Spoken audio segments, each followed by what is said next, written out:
অধ্যায় ৫। আর অননীয় নামে এক ব্যক্তি এবং তার স্ত্রী সাফিরা তাদের একটা জমি বিক্রি করল। কিন্তু সেই ব্যক্তি তার স্ত্রীকে জানিয়ে জমি বিক্রির কিছু টাকা গোপনে নিজের কাছে রেখে দিল এবং বাকি অংশ প্রেরিতদের কাছে নিয়ে গেল। তখন পিতর বললেন, অননীয়, শয়তান কেন তোমাকে পবিত্র শক্তির কাছে মিথ্যা কথা বলতে এবং জমি বিক্রির কিছু টাকা গোপনে নিজের কাছে রেখে দিতে প্ররোচিত করেছে? বিক্রি করার আগে জমিটা কি তোমারই ছিল না?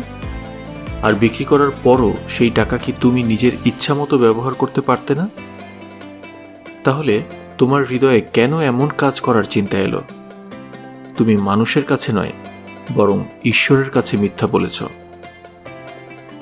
এই কথা শোনার সঙ্গে সঙ্গে অননীয় মাটিতে পড়ে গেল এবং মারা গেল। আর যারা সেই ঘটনার কথা শুনল, তাদের সবার মধ্যে সশ্রদ্ধ ভয় জেগে উঠল। তখন কয়েকজন যুবক এসে তাকে কাপড়ে জড়ালো এবং বাইরে নিয়ে গিয়ে কবর দিল। এর প্রায় ৩ ঘন্টা পর অননীয়ের স্ত্রী সাফিরা সেখানে এলো, তবে কি ঘটেছে তা সে জানত না। পিতর তাকে জিজ্ঞেস করলেন, বলতো, তোমরা দুজনে কি এত টাকাতেই জমিটা বিক্রি করেছিলে? সে উত্তর দিল, হ্যাঁ, এত টাকাতেই। তখন পিতর তাকে বললেন, জিহোবার শক্তিকে পরীক্ষা করার জন্য তোমরা দুজনে কেন একমত হলে? দেখো, যারা তোমার স্বামীকে কবর দিয়েছে তারা দরজার কাছে চলে এসেছে, আর তারা তোমাকেও নিয়ে যাবে। আর সাফিরা সঙ্গে সঙ্গে পিতরের পায়ের কাছে পড়ে মারা গেল।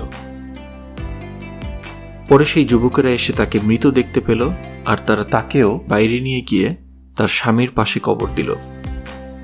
এর ফলে পুরো মণ্ডলীর মধ্যে এবং যারা সেই সমস্ত বিষয় শুনেছিল তাদের সবার মধ্যে সশ্রদ্ধ ভয় জেগে উঠল।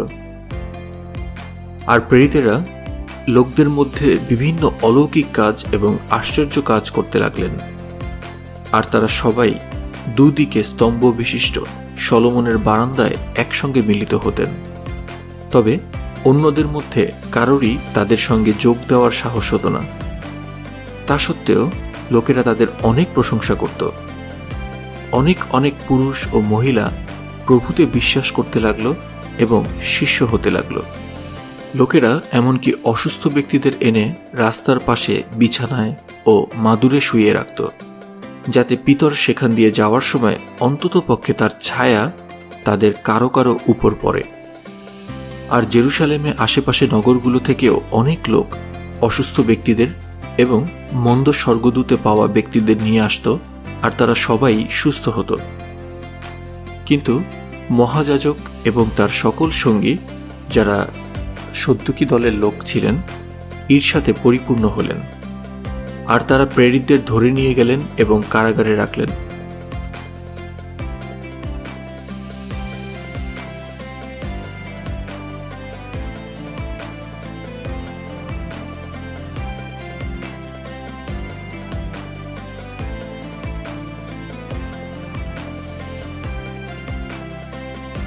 কিন্তু রাতের বেলায় জিহোবার স্বর্গদূত কারাগারের দরজাগুলো খুলে দিলেন, তাদের বাইরে নিয়ে এলেন এবং বললেন, যাও, মন্দিরে গিয়ে ভবিষ্যৎ জীবনের সমস্ত কথা লোকদের বলো।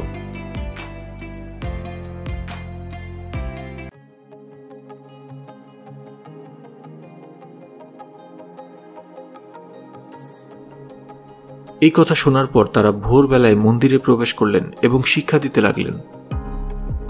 এদিকে মহাযাজক এবং তার সঙ্গীরা এসে মহাসভার সদস্যদের এবং ইসরায়েলের সমস্ত জিহুদী নেতাকে ডাকলেন আর রক্ষীদের কারাগারে পাঠালেন, যাতে তারা প্রেরিতদের তাদের সামনে নিয়ে আসে।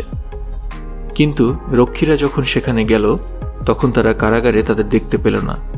তাই তারা ফিরে এসে তাদের এই সংবাদ দিল, আমরা দেখলাম কারাগার ভালোভাবে বন্ধ ও সুরক্ষিত রয়েছে এবং রক্ষীরা দরজায় দাঁড়িয়ে রয়েছে, কিন্তু দরজা খুলে আমরা ভিতরে কাউকে দেখতে পেলাম না।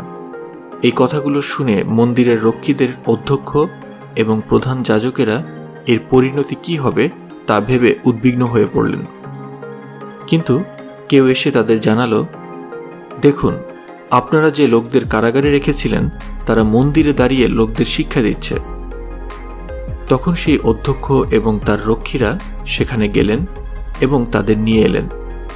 তবে প্রেরিতদের কোনো রকম জোর করলেন না, কারণ তাদের মধ্যে এই ভয় কাজ করছিল লোকেরা হয়তো তাদের পাথর ছুঁড়ে হত্যা করবে। তাই তারা তাদের নিয়ে এসে মহাসভার সামনে দাঁড় করালেন। তখন মহাযাজক তাদের বললেন, আমরা তোমাদের দৃঢ়ভাবে আদেশ দিয়েছিলাম যেন তোমরা এই নামে কোনো শিক্ষা না দাও, কিন্তু দেখো তোমরা তোমাদের শিক্ষা দিয়ে জেরুসালেম পূর্ণ করেছ এবং সেই ব্যক্তির মৃত্যুর জন্য আমাদের দায়ী করতে চাইছ। তখন পিতর এবং প্রেরিতেরা বললেন, মানুষের প্রতি নয়, বরং ঈশ্বরের প্রতি আমাদের বাধ্য হতে হবে। আমাদের পূর্বপুরুষদের ঈশ্বর সেই যিশুকে পুনরুত্থিত করেছেন, যাকে আপনারা দণ্ডে ঝুলিয়ে হত্যা করেছেন। ঈশ্বর তাকেই মুখ্য প্রতিনিধি ও ত্রাণকর্তা হিসেবে তার ডান দিকে উচ্চকৃত করেছেন, যাতে ইসরায়েল অনুতপ্ত হতে এবং পাপের ক্ষমা লাভ করতে পারে। আর আমরা এই সমস্ত বিষয়ের সাক্ষী এবং পবিত্র শক্তিও এই সমস্ত বিষয়ের সাক্ষী, আর ঈশ্বর তাদেরই পবিত্র শক্তি দেন যারা তার বাধ্য হয়। এই সমস্ত কথা শুনে তারা রাগে ফেটে পড়লেন এবং তাদের হত্যা করতে চাইলেন। কিন্তু গমলিয়েল নামে একজন ফরিসি মহাসভার মধ্যে উঠে দাঁড়ালেন। তিনি একজন ব্যবস্থাগুরু এবং সম্মাননীয় ব্যক্তি ছিলেন। তিনি আদেশ দিলেন যেন প্রেরিতদের কিছু সময়ের জন্য বাইরে নিয়ে যাওয়া হয়।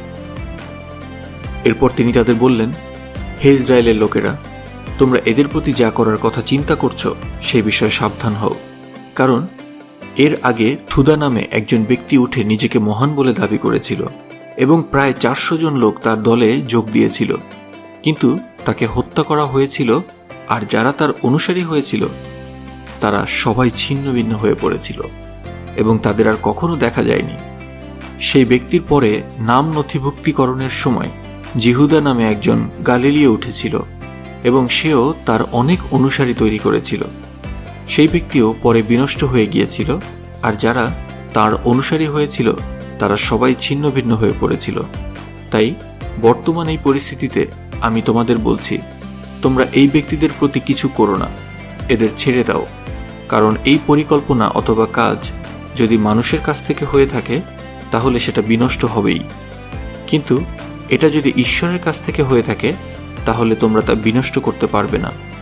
কি জানি, হয়তো দেখা যাবে তোমরা ঈশ্বরেরই বিরুদ্ধে যুদ্ধ করছো। এতে তারা তার কথায় সম্মত হলেন এবং প্রেরিতদের ডেকে এনে তাদের প্রহার করালেন আর আদেশ দিলেন যেন তারা যিশুর নামে কোনো কথা না বলে। তখন তারা আনন্দ করতে করতে মহাসভার সামনে থেকে চলে গেলেন, কারণ যিশুর নামে অপমানিত হওয়ার জন্য ঈশ্বর তাদের যোগ্য বলে মনে করেছিলেন।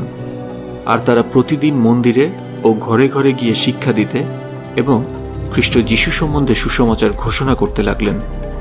তারা এই কাজ করা বন্ধ করতেন না।